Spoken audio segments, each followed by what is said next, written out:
Hello, I'm Butch Browning, the Louisiana State Fire Marshal, and I'm proud to come before you today and tell you about an amazing federal tax incentive. You know, fire sprinklers have long been used in America. Back to the early 1900s, fire sprinklers have protected buildings and saved lives.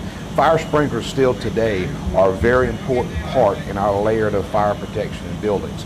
Both detection and automatic sprinklers together save lives and protect property. Just recently, Congress passed a new tax program where small businesses can be remunerated for installing sprinklers in their buildings. Yes, they can install new sprinklers, they can retrofit, they can even upgrade sprinkler systems in their buildings and now receive an appropriate federal tax credit. So, we want to encourage all businesses to be sprinkled, but in this process, we encourage you, if you're thinking about upgrading your system or thinking about expanding your business, contact your tax professional and see what type of federal incentives can be done to help your business not only be safer, but also to protect the lives of citizens and firefighters in America.